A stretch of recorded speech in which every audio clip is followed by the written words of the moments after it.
Hola, buenas tardes. Soy el doctor Víctor Elizaliturri. Es un honor para mí poder participar en esta sesión de los martes. Agradezco mucho al doctor José Alberto Reyes el que haya tenido la iniciativa para organizar este tipo de eventos que en estos tiempos de pandemia son muy benéficos para todos nosotros. Muchas gracias. Bienvenidos, es el curso de artroplastías del Colegio Mexicano de Ortopedia. Tengo hoy el honor de compartir con ustedes la charla sobre la cadera displásica. Quiero agradecer al colegio y al doctor Negrete por organizar este curso, sobre todo en este tiempo donde la educación médica pues, se tiene que hacer de estas formas alternativas. Sin más, comienzo con la presentación. El día de hoy vamos a hablar de la artroplastía total de cadera en el caso de displasia del desarrollo de la cadera. Bien, como introducción vamos a ver que en general las prótesis que se hacen en presencia de deformidades como la displasia son más complejas que las prótesis primarias convencionales. Esto tiene que ver porque se puede encontrar en grado variable la migración proximal del centro de rotación, deformidad acetabular y femoral, que puede tener un acetábulo poco profundo, con falta de cobertura, anteversión femoral incrementada, ángulo cérvico-diafesario incrementado y un canal femoral pequeño. Para esto se ha utilizado la clasificación de Crowe. La clasificación de Crowe se basa en analizar la altura del centro de rotación con respecto a el centro de rotación anatómico. Aquí podemos ver un ejemplo en el Crowe 1, prácticamente el centro de rotación de la cadera se encuentra localizado donde está el centro de rotación real. Cuando tenemos un Crowe 2, más o menos el 50% o más del volumen de la cadera, entre el 50 y el 75%, se encuentra por arriba del centro de rotación natural. En el caso del Crowe 3, más allá del 75% del volumen de la cadera se encuentra por arriba del centro de rotación natural, y en el Crowe 4 está más allá del 100%, casi a nivel de la espina ilíaca anterosuperior. Estas dos son las más complejas. Las clasificaciones como la de Crowe tienen como ventaja de que son muy confiables en interobservador. ¿Qué quiere decir eso? La gente que la usa y está acostumbrada y la conoce lee lo mismo, tiene una concordancia muy alta. Por eso ha sido ampliamente utilizada por cirujanos reconstructores de cadera en todo el mundo y ayuda a comprender la complejidad de las deformidades y a prepararnos para la cirugía. Las desventajas que tiene pues es que se basa en la utilización de imágenes radiográficas que pueden no considerar en forma tridimensional las deformidades presentes. Por eso se han desarrollado algunas otras técnicas que implican el uso de tomografía y así ayudarnos a entender un poco mejor estas deformidades. En cuanto al abordaje quirúrgico, prácticamente se han utilizado todos los abordajes para el acceso a la corrección de las deformidades en la displasia de cadera. Nuestro abordaje preferido es el abordaje lateral directo, que hemos usado desde hace muchos años, con una variante que nosotros publicamos en el año del 2004. También se utiliza frecuentemente el abordaje posterior, y para deformidades más complejas, abordajes que tienen que ver con osteotomías, como son el abordaje transfemoral o la osteotomía femoral extendida. El abordaje anterior quizá deba restringirse para expertos en este abordaje y casos que no sean tan complejos. En cuanto a los implantes, nuestros implantes preferidos son los implantes no cementados. Utilizamos copas no cementadas que nos den la opción de utilizar tornillos. Frecuentemente es necesario utilizar tornillos en acetábulos displásicos y es bien importante contar con implantes pequeños. Y recordar que en el caso del acetábulo, cuando utilizamos copas de 40 a 44 milímetros, se deben de usar cabezas muy pequeñitas, cabezas de 22 milímetros, para tener suficiente material de polietileno para que la prótesis tenga duración. Cuando el acetábulo es de 46 o 48 milímetros, ya se pueden utilizar, sobre todo con los polietilenos modernos, cabezas de 28. Estas situaciones de utilizar acetábulos entre 40 y 48 son comunes para el caso de las displasias. Ya cuando el acetábulo es de 50 milímetros o más, es mucho más sencillo y más fácil de utilizar cabezas de 32 o incluso de 36 milímetros. Es bien importante el centro de rotación, por eso veíamos en la introducción cómo la clasificación de Croway se basa en la localización del centro de rotación. Y aquí tenemos unas imágenes que nos explican esto un poquito mejor. Esta es una imagen de un Croway 1 donde tenemos el centro de rotación prácticamente en su localización natural. Aquí tenemos un Croway 2 con el centro de rotación elevado entre un 50 y un 75% de su localización natural. El Croway 3 que va más allá del 75%. Y aquí tenemos un Croway 4 bilateral donde está el centro de rotación elevado más allá del 100% del volumen de la cabeza. Es bien importante para la reconstrucción considerar que lo ideal es colocar el centro de rotación en su posición anatómica o lo más cerca a lo anatómico posible. Existen diversas técnicas para lograr esto.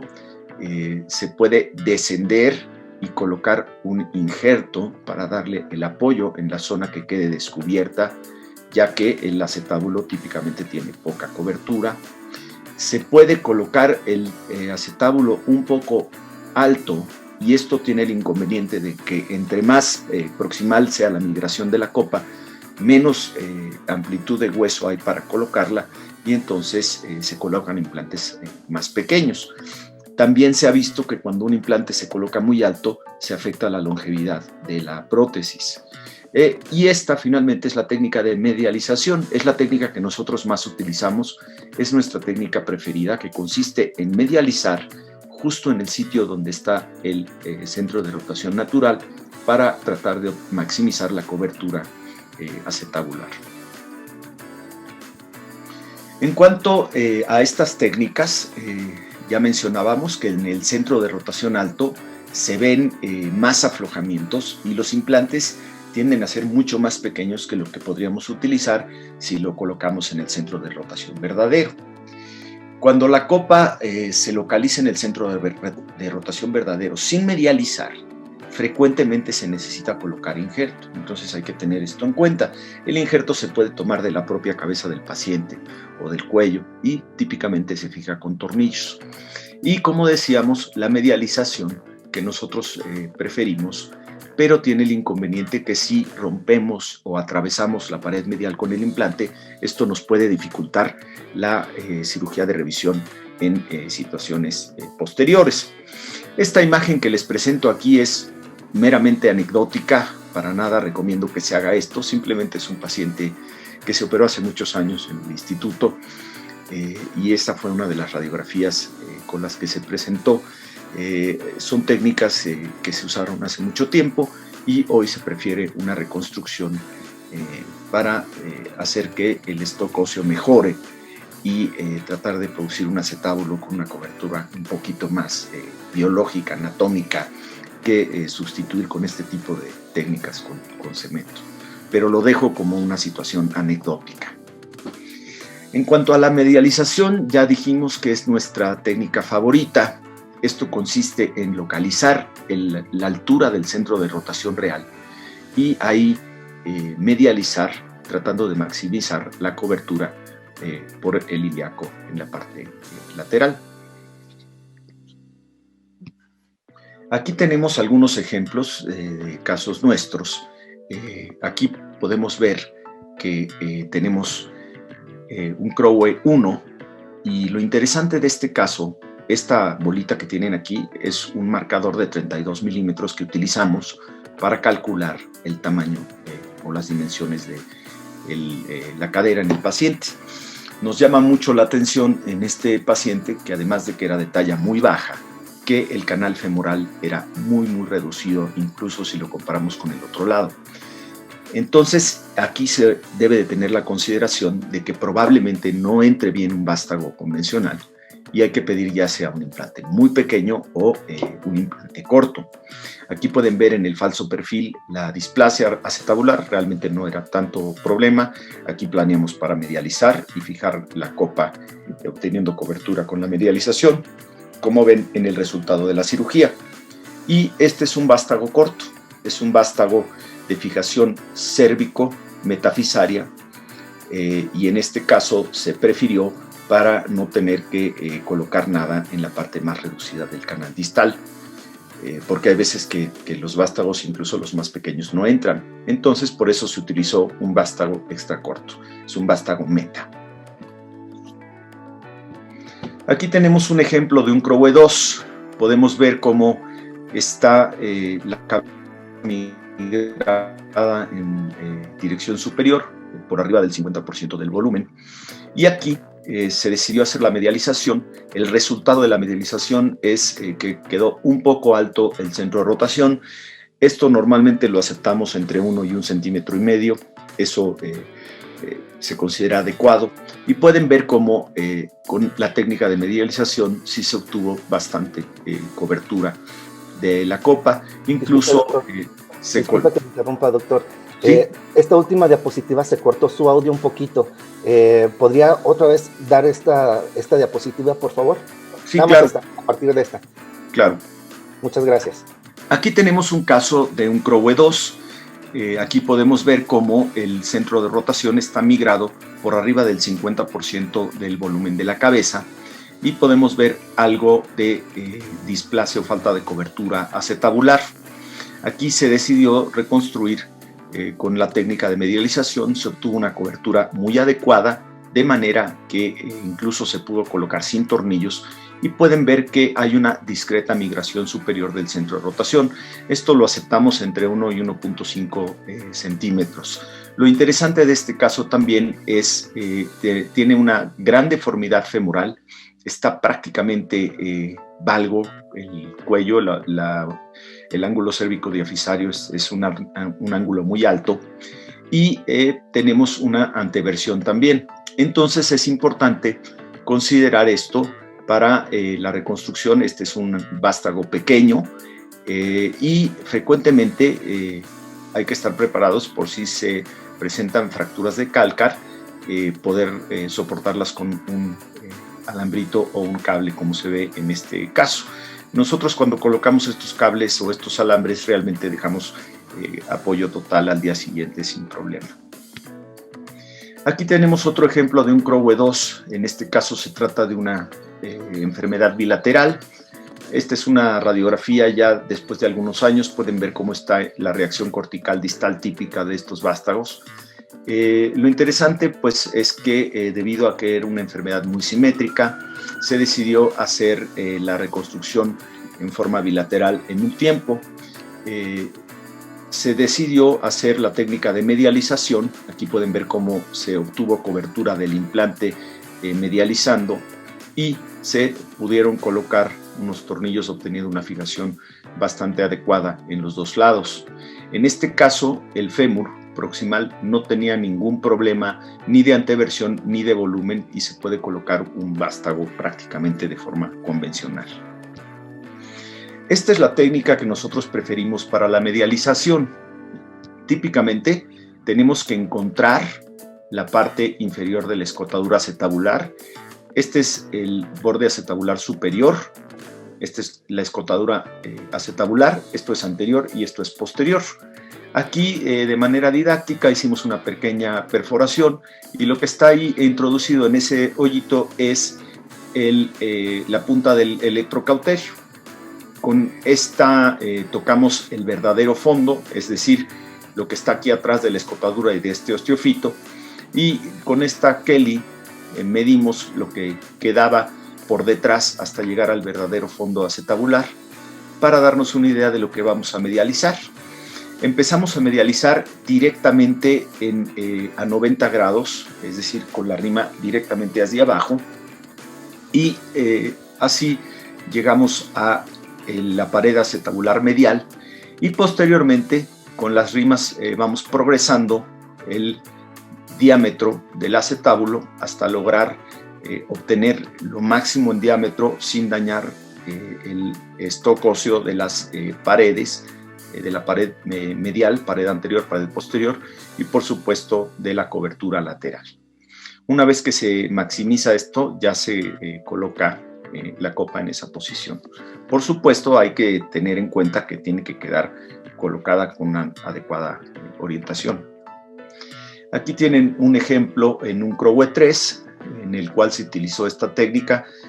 Cuando encontramos, aunque este acetábulo se ve muy poco profundo, está en una posición muy lateral y realmente el centro de rotación está muy por arriba, nuestro centro de rotación natural está aquí abajo, pero cuando tenemos esta cantidad de hueso para medializar, como les mostré en la foto clínica anterior, nos facilita mucho.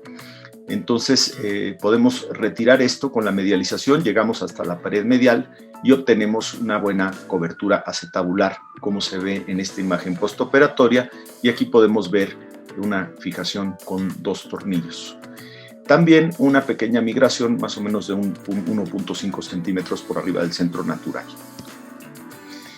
Aquí ya tenemos un caso complejo, y a esto me refería yo cuando a lo mejor si solo nos basamos en la clasificación de Crowe, podemos desestimar la complejidad, porque efectivamente, y voy a regresar la diapositiva anterior, este es un Crowe 3, en base a la clasificación, la migración de la cabeza está por arriba del 75%, pero este es un Crowe 3 también. Lo que pasa es que tiene una deformidad bien importante. Entonces no solo es evaluar la altura del centro de rotación, sino que tenemos que tener en consideración las deformidades tan complejas. Aquí tenemos, pues está muy por arriba del centro de rotación. Esto es lo que tiene de acetábulo el paciente.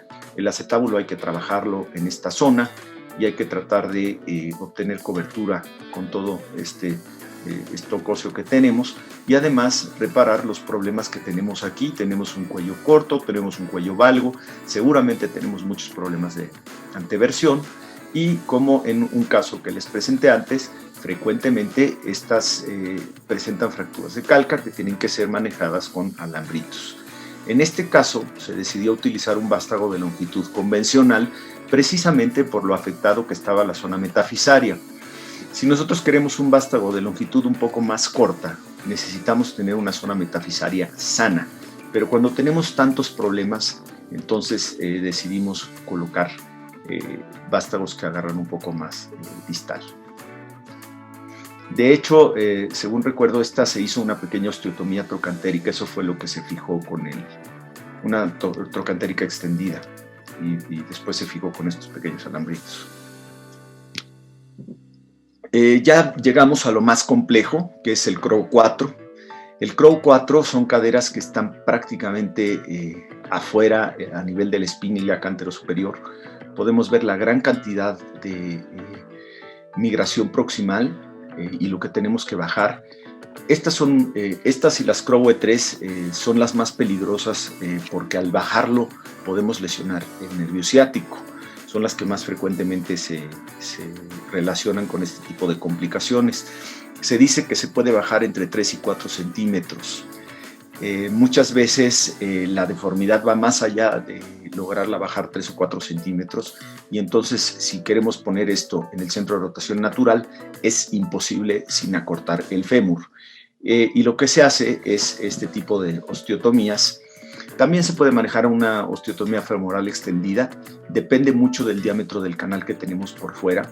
Esta es una imagen del artículo de Joaquín Sánchez Sotelo del Journal de la Academia Americana de Ortopedia, y podemos ver que en este caso ellos pudieron colocar una prótesis de tipo AML de fijación diafisaria. Estas prótesis son de diámetros bastante grandes comparados a algunos canales que tenemos que manejar. Entonces hay casos en los que además diámetros pequeños del canal comprometen también la cirugía. Y aquí tenemos un ejemplo de nosotros. Es un caso que operamos hace muchos años. Es una AML Bantam. Pueden ver cómo el diámetro del canal está muy pequeño y está muy ascendida el centro de rotación. Y este es el centro de rotación natural. Aquí la misma técnica de medialización. Es un acetábulo muy pequeño. Se decidió además colocar un injerto que se obtuvo de la propia cabeza del paciente, soportado con estos tornillos, fijación con tornillos en la copa, una copa muy pequeñita con una cabeza 22.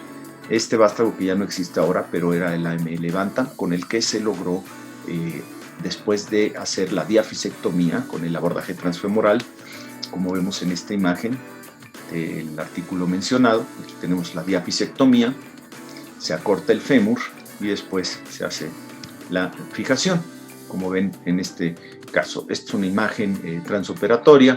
Aquí podemos ver, este es el acetábulo.